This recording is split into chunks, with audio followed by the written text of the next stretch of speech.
Hello बच्चों, let us read the given question. For the non-stoichiometer reaction 2A plus B becomes C plus D, the following kinetic data were obtained in 3 separate experiments, all at 298 Kelvin. These 3 experiments are given here. Initial concentration of A, this is initial concentration of A, this is initial concentration of B, and this is initial rate of formation of C in mole per liter per second. The rate law for the formation of C is option A, dC by dt is equal to K AB, option B, dC by dt is equal to K A raised to power 2 B, option C, dC by dt is equal to K A B raised to power 2, option D, dC by dt is equal to K A. So here key point is chemical kinetics.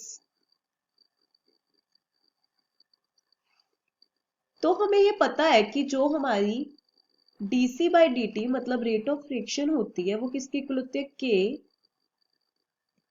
A alpha, कोई A alpha का होगा, और B पे यहाँ पे हमारे पास आ जाएगा beta. तो जब हमें ये दे रखी है इनिशियल फॉर्मेशन ऑफ C, मतलब ये दे रखा है हमें, तो हम पहले इसके 3 एक्सपेरिमेंट हुए तो इनकी सबकी वैल्यूज पुट कर देंगे। 1.2 इंटू 10⁻³ इज इक्वल टू के, यहाँ पे 0.1 दी हुई है ए की और बी की भी 0.1 दी हुई है, 0.1 अल्फा 0.1 बीटा, इसको हम फर्स्ट मान लेते हैं। अब सेकंड पुट करेंगे 1.2 इंटू 10⁻³ इज इक्वल टू के, ए की तो 0.1 ही दी हुई है पर हमें बी की 0.2 दे दी, इसको हम सेकंड मान लेते हैं। उसके बाद जो एक और बन रहा है 2.4 इंटू 10⁻³ ए की हमें 0.2 दी हुई है और बी की हमें 0.1 दी हुई है, इसको हम 3 मान लेते हैं। डिवाइड सेकंड बाय जो हमने सेकंड मानी है उसमें से फर्स्ट को डिवाइड करना है, तो हमारे पास 2 बीटा इज इक्वल टू 1 आ जाएगा और बीटा हमारे पास कितना आ गया 0। नाउ डिवाइड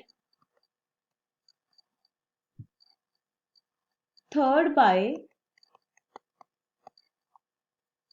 फर्स्ट, इसमें से हमारे पास 2 अल्फा किसके इक्वल आ जाएगा 2, तो अल्फा किसके इक्वल आ गया 1 के। हमें अल्फा और बीटा की वैल्यूज पता कि चल गई, तो हम इसको a मान लेते हैं और हम यहाँ पे पुट कर देंगे। हमने a में जब पुट किया तो dC by dt किसके इक्वल आ गया, अल्फा की वैल्यू 1, बीटा की वैल्यू 0, तो वो पुट कर दो वहां पे। जब बीटा को 0 पुट किया तो 1 ही हो जाएगा, के a अल्फा की वैल्यू 1 है, तो हमारे पास ये आ गया। तो इससे हमें पता चलता है कि हमारा ऑप्शन डी फाइनल आंसर है। I hope you understand the explanation. Thank you.